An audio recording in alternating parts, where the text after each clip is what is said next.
Welcome back to the Rebuilt Parish podcast. Today in the studio, we've brought back Tom Corcoran, our co-founder and president of Rebuilt and associate to the pastor at Church of the Nativity in Timonium, Maryland. I can't wait for you to learn from Tom and hear the enthusiasm and just excitement in his voice when he talks about parish finances. And I think you're going to love the fact that Tom didn't always love finances or even talking about them until he got engaged in the Word and really heard what Jesus had to say about money. Thank you for tuning in. We'll catch you in the podcast. Thank you so much, Tom, for joining us today. Hey, Melissa, always good to be with you on the podcast, and love doing it. Well, I'm excited that everyone gets to learn from you because you've been in this, I want to say in the trenches when it comes to parish finance for a long time. So I know you've got so much boots on the ground experience with this, and I know everyone's going to learn so much from you. So I hope so. I'll share what I got. Yeah.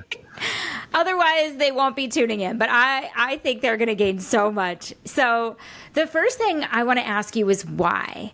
Why is it so important for parish leaders and parishioners alike to have a good grasp of parish finances and stewardship? Yeah, I think when it comes to parish leaders, again, I like what John Maxwell says, where there is no vision, the people perish, but where there is no money, the vision perishes.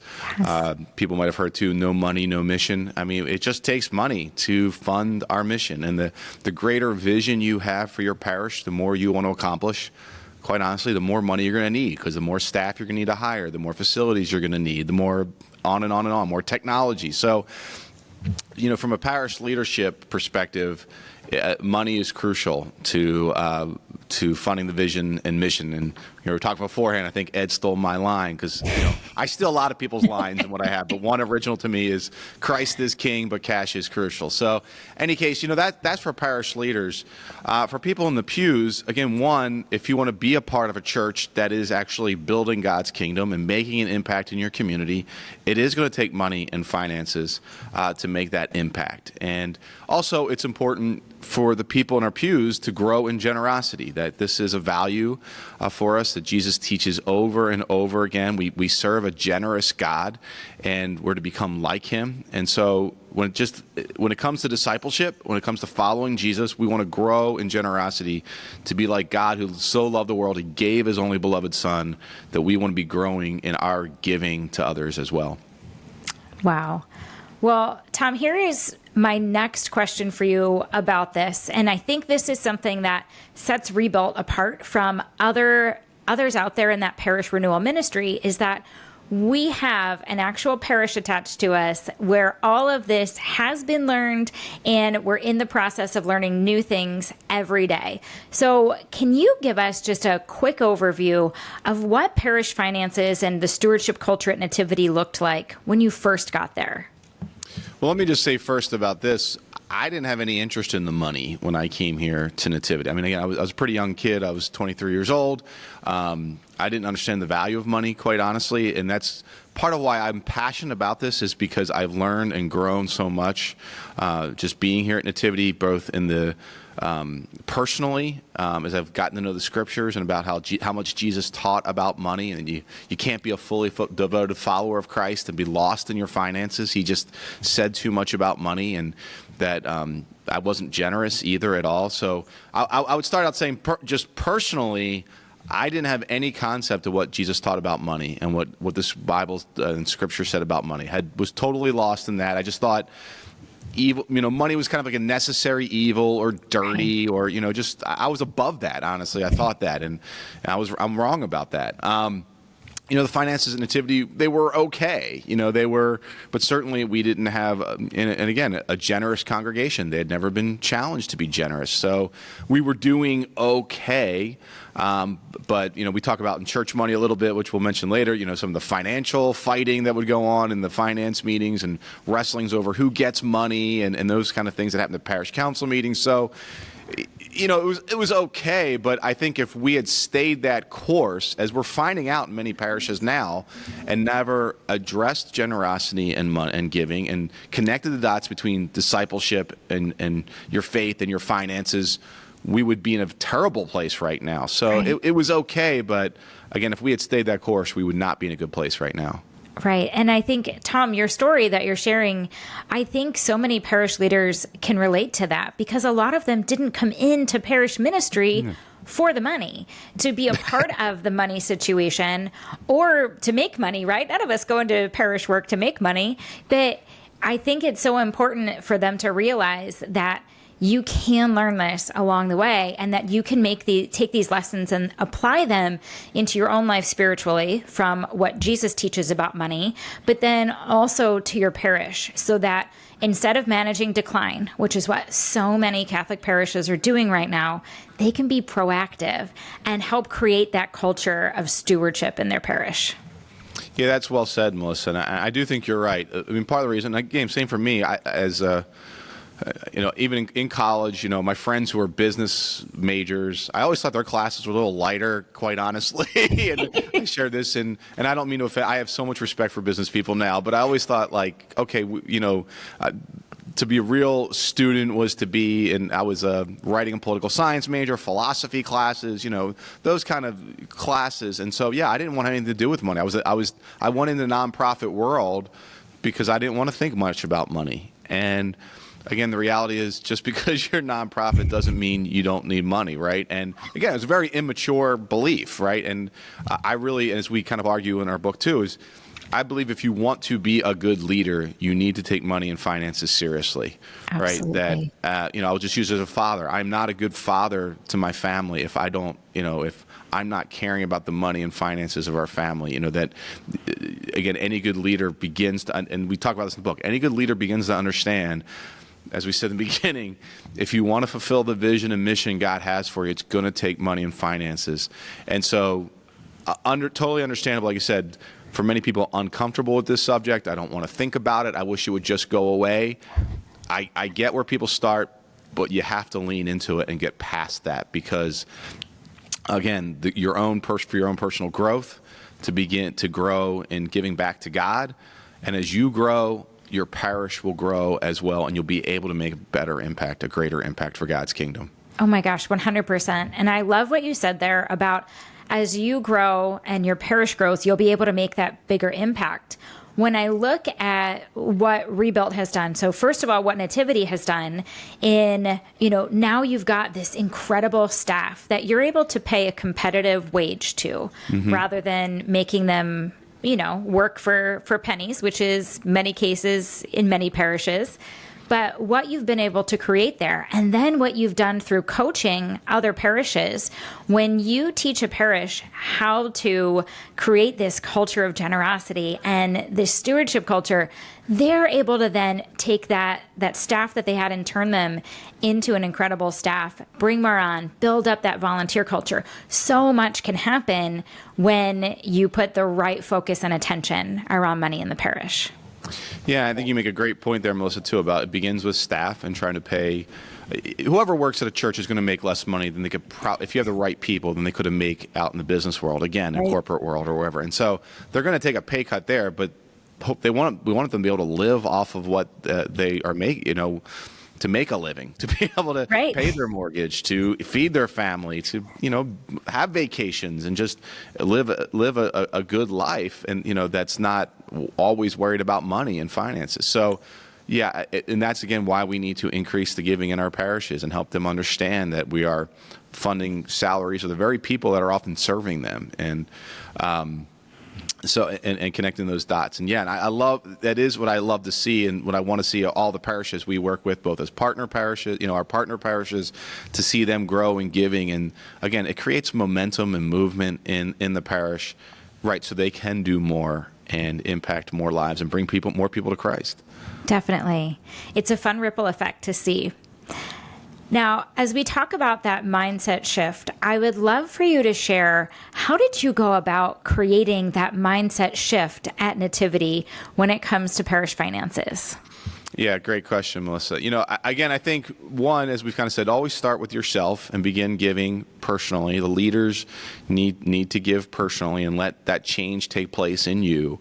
But then out of that, you share that with your community. So one of the biggest things is money comes up in the lectionary all the time. I was actually, before we got on here, we're out a little bit ahead. We're looking into November, and it's the widow's mite, right? Right. That's an opportunity to talk about money and where it is in our discipleship.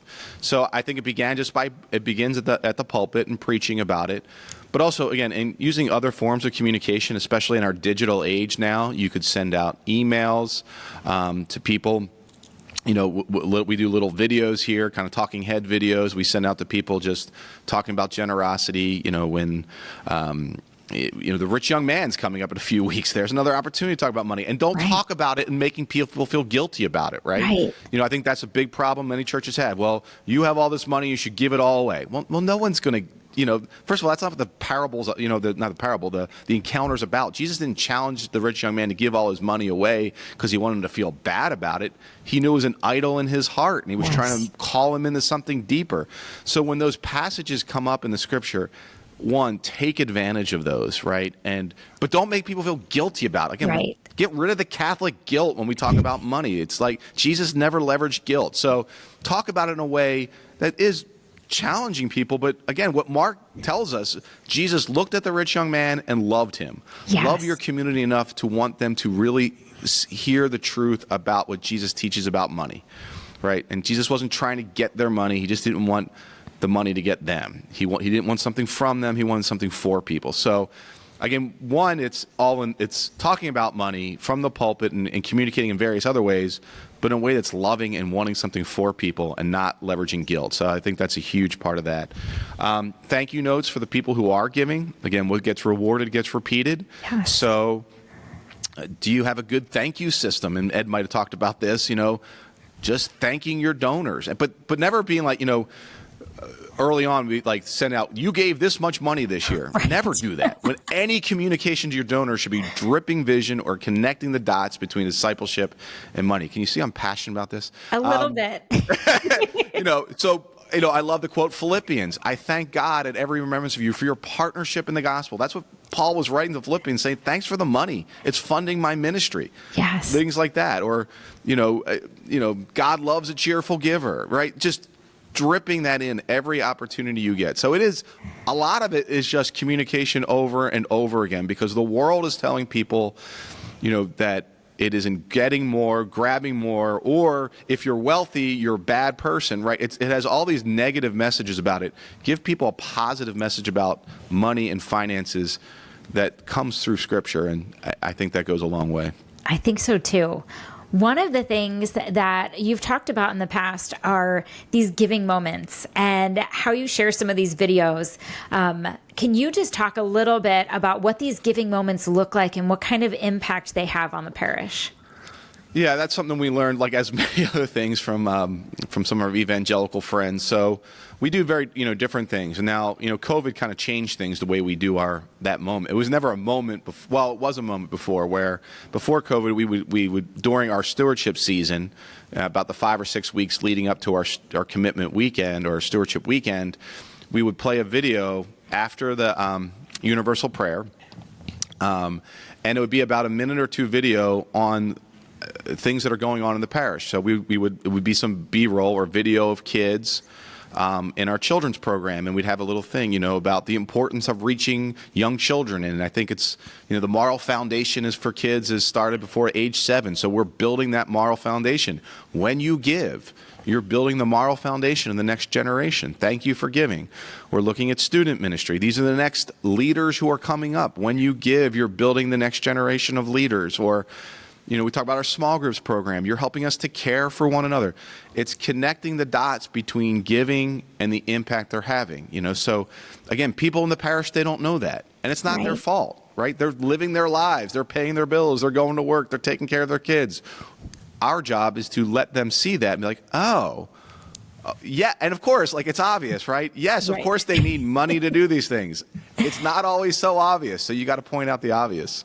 Right. And I love that it's... So one other thing, Melissa, sorry, I No, could go keep for going. it. No, and then the other things we've tried to do now through the year past COVID was we do have a giving moment, which is trying to find what's happening in the readings and connecting the dots too. And you could do that as well.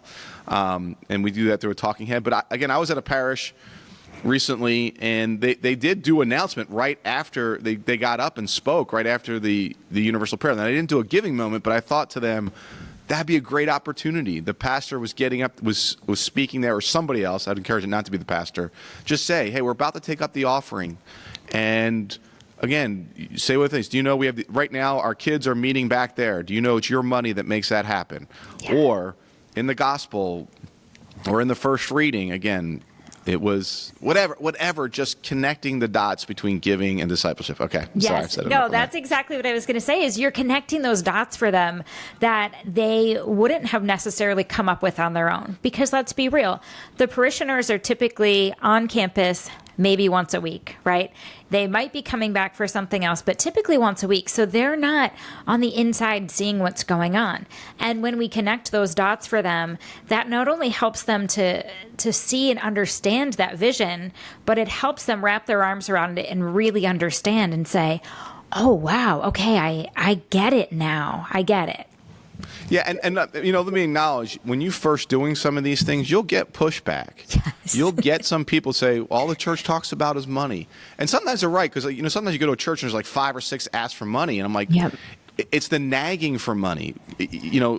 Evangelical churches, again, Protestant churches often ask for money more than we do, but they just do it better. We just have to do it better and not nag people.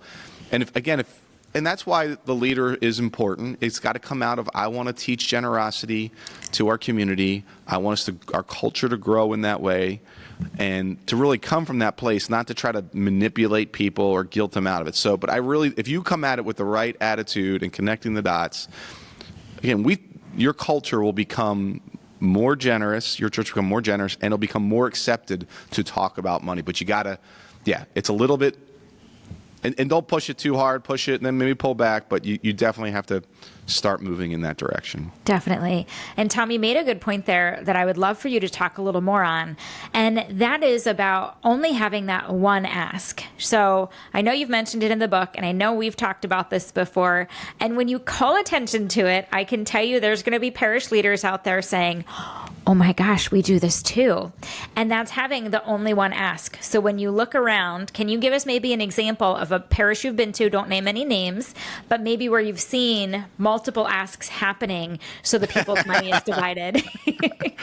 Yeah, and the pastor knows it, and he's working on it. So it's somebody we work with here. So, and when we came and visited, there was the Knights of Columbus. There was another ask for, I'm trying to remember. Yeah, there was 4 asks there was a couple asks just as you came in the building, because there was people out and then there's the offertory ask, which we ask for every single week, and then there might have been a second collection that week. Yeah, so it's usually other people want to sell their stuff or raise money for other things, and the answer is no. We got we got our own agenda or our own plan. An agenda can often sound negative, but we have a plan. We're working. So, I think it's those extraneous fundraisers often.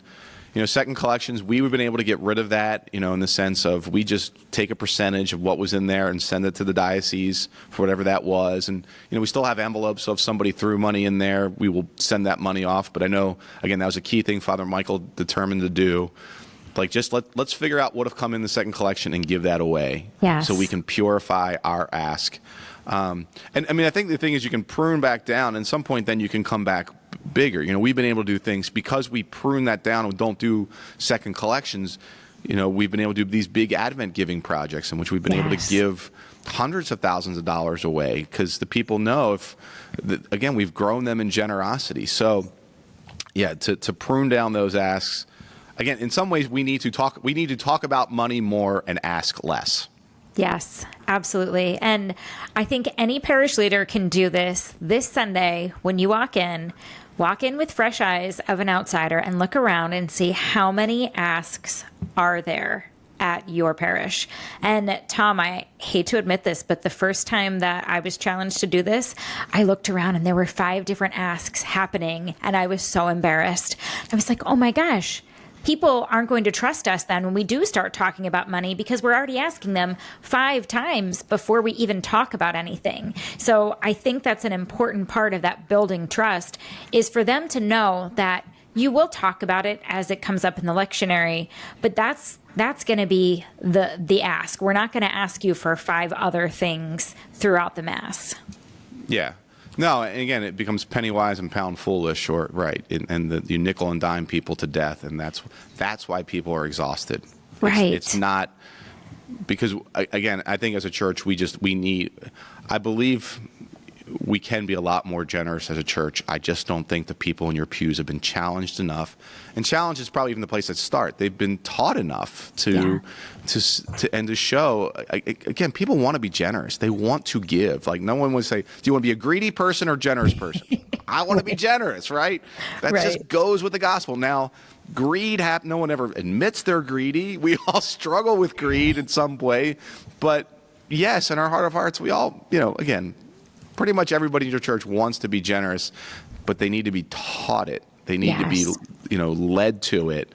And so that's our job. So anyway, do it. It sounds so easy, Tom. It sounds so easy. Well, I get it. So I get a kick out of it. I don't know why, Melissa. I don't know why. I guess for some reason it's because, I'm not great with money. I'm not awesome with it personally and, in my life. And I guess it's because, again, it did open up. But I think the biggest thing, though, is when I saw how much Jesus taught about it, and it did bring me to my next level of faith. And as I've seen it bring other people to a deeper faith with Jesus, I think that's why I believe in it. And it's really, and again, we talk about one of our steps of discipleship. It really can be a game changer for so many people. And that's what I want to see. I want to see people connect their faith, grow closer to Christ. And that's why I want them to grow in generosity. Definitely. Well, let's talk a little bit of that transparency, because I think, especially in an age when there's so much going on in the Catholic Church, and some people have a large distrust for the Catholic Church right now. How can we have that trust and transparency when it comes to our parish finances to show our parishioners that what you're giving to is legit? We're not out wasting your money. How can we be transparent with that? Yeah, I think, again, a lot of these are things we've already talked about. One is, again, begins with a leader. If you are giving personally, and you can share that in some ways, you don't want to share that like in a show-off way, but you want to share that in a real, like, I give to this church, Yes. and really give. And give, and talk about we talk about plan, priority, percentage giving. You need to do that. So one, if it comes from that place, there's just a different spirit to it, right? If we're actually giving and wrestling with these things ourselves. Second, I think is some of the things we've said is connecting the dots, letting people know where money is going, right? Third, I think there is just having basic good practices with this stuff. If you will get, you get audited and you're told these things, and what are your you should be handling your money well. And it's a lot less counting of money now. It's a lot more electronic, but you should have just some good practices in place. Yes. Fourth, I would say, we do one thing once a year where we say, if you are interested in our budget, we do a meeting, and usually on Stewardship weekend, come and we'll share with you. And now very few people do come because we've built up trust over time, and that just comes with and I guess I would add a fifth, which is do what you say you're going to do with the money. Yes. If you want to kill trust, raise money for something and then don't do it, right? We had a thing here with our rec center. We raised a lot of money for it, and then the program stalled. And so we just held on to it, and we agonized. Do we ever give it back? What point will we give it back? Now it's going forward now, but and then we had to divert some funds, but we went to some people and said, can we use money? So and a fifth is just honoring that donor intent has got to be huge too as well. You can't take money given to you and then not use it for what it was given for. So those would be kind of my 5 things. Again, just one, doing leading by example.